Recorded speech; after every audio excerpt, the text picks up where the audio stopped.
آج کے اس ویڈیو میں پاکستانی ماں باپ کی ایک ایسی غلطی بتاؤں گی جس کی وجہ سے ان کے بچوں کے دماغ چھوٹے رہ جاتے ہیں۔ میں آپ کو ایک اسیسمنٹ کے بارے میں بتاتی ہوں۔ ٹول پوائنٹ اسیسمنٹ امریکہ میں کی گئی اور یہ تقریباً 12,000 بچوں پر یہ ایکسپیریمنٹ کیا گیا اور الگ الگ اسٹیٹ سے بچے لیے گئے اور پھر ان پہ ایکسپیریمنٹ کیا گیا۔ ان میں بیہیویئرل اسیسمنٹ، ایموشنل اسیسمنٹ، آئی کیو لیول وغیرہ، اور یہ مختلف جینڈر سے بچے لیے گئے۔ اس میں امیر، غریب، کالے، گورے، مسلم، غیر مسلم، پاکستانی، چائنیز، ایشینز، مختلف کنٹری سے بچے لیے گئے اور ان کے اوپر ایکسپیریمنٹ کیا گیا، اور ان بچوں کی ایج جو تھی وہ 7 سے 12، 7 سے 12 سال کے درمیان تھی۔ ان سارے ٹیسٹ میں امیروں کا بچہ پاس ہو گیا اور جو غریبوں کا بچہ تھا وہ فیل ہوتا گیا۔ یعنی جب ان ٹیسٹ کے رزلٹس آئے تو جتنے ٹیسٹ تھے وہ امیروں کے بچے نے پاس کر لیے اور غریبوں کا بچہ ان ٹیسٹ میں فیل ہو گیا۔ تو اس پہ ایک کوہرام سا مچ گیا کہ یہ کیا بکواس ہے کہ جس کے پاس پیسے ہیں اس کا آئی کیو لیول زیادہ ہے اور جس کے پاس نہیں ہے اس کا آئی کیو لیول کم ہے۔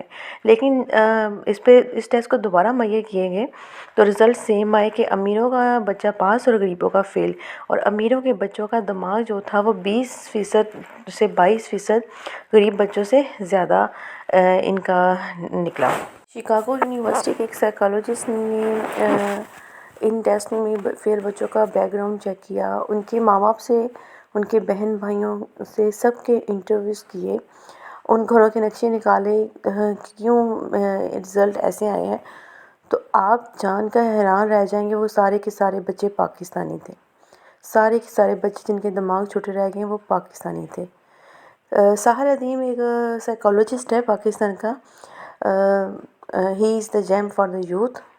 اس نے جب ان سارے رزلٹ کو دیکھا تو انفارمیشن کو چیک کیا تو اس نے کہا کہ یہ تو ہمارا کلچر بتا رہے ہیں اس ٹیسٹ کے، یہ تو فرض سمجھ کے کچھ باتیں ہمارے گھروں میں چلتی رہتی ہیں جو فیل ہونے والے بچوں کی فیملیز میں پائی جاتی تھیں۔ ان فیل ہونے والے بچوں کے ماں باپ کچھ ایسی باتیں کرتے ہیں کہ دماغ ہر وقت ایمرجنسی میں رہتا ہے۔ جب دماغ ہر وقت ایمرجنسی میں رہتا ہے تو وہ کام کرنا چھوڑ دیتا ہے۔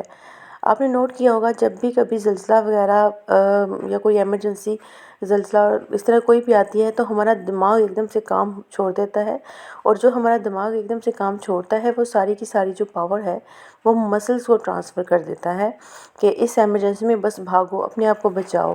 تو سوچنے کی حس باقی سب ختم ہو جاتی ہے، بس ایک ایمرجنسی سی لگ جاتی ہے۔ تو ان گھروں کا ماحول بھی کچھ ہر وقت ایمرجنسی میں رہتا ہے کہ جس کی وجہ سے ہر وقت ایسا رہتا ہے کہ بچے کا دماغ ہر وقت ایمرجنسی میں رہتا ہے تو وہ کام کرنا چھوڑ دیتا ہے۔ معاشی پریشانی کی وجہ سے ماں باپ آپس میں لڑتے رہتے ہیں۔ جب ماں باپ آپس میں لڑتے ہیں سٹریس بڑھتا ہے اور بچے کا آئی کیو لیول کم ہونا شروع ہو جاتا ہے۔ دماغ ہر وقت ایمرجنسی میں رہتا ہے، کام کرنا چھوڑ دیتا ہے۔ یہی ہمارے معاشرے کا حصہ ہے کہ والد جب غصے میں گھر آتا ہے تو وہ والدہ پہ شاؤٹ کرتا ہے، چھوٹی چھوٹی باتوں پہ لڑائی جھگڑا شروع ہو جاتا ہے۔ ماں بھی اپنے ڈیفینڈ میں یہی کام کرتی ہے اور پیس کون رہتے ہیں؟ پیس بچے رہے ہوتے ہیں۔ بچے جب دونوں کو اس طرح لڑتے ہوئے دیکھتے ہیں، گھر کا ماحول ایسا دیکھتے ہیں تو وہ سمجھتے ہیں جیسے گھر میں کوئی طوفان آیا ہو، تو ان کا دماغ جو ایمرجنسی میں چلا جاتا ہے اور بچے نروس سسٹم کئی سالوں تک ایسے بچوں کا نروس سسٹم اپنا حاصل نہیں کر سکتے۔ تو آپ بھی اپنے ننھے فرشتوں، معصوم فرشتوں کے سامنے غیبت کرنا، برائی کرنا، لڑنا اور ایک دوسرے کو ابیوز کرنا، طعنے دینا، ان ساری باتوں سے گریز کریں، نہیں تو نقصان کسی اور کا نہیں ہوگا، آپ کے اپنے بچوں کا ہوگا، اور یہ نقصان آنے والی نسلوں تک جاتا ہے۔ جب ایک بچے کا دماغ چھوٹا رہ جاتا ہے تو وہ سوچنے سمجھنے کی صلاحیت اس کی ایک نارمل ہیومن بینگ جیسی نہیں رہتی۔ تو آپ بھی اپنے بچوں کو اگر چاہتے ہیں کہ آپ کے گھروں کا ماحول صحیح رکھیں، اللہ تعالیٰ سے دعا کرتے رہا کریں اور نیکی کی اور ہدایت کی اور اچھی تربیت کی۔ ویڈیو اچھی لگی ہو سبسکرائب کر دیں، دعاؤں میں یاد رکھیے گا۔ جزاک اللہ خیر۔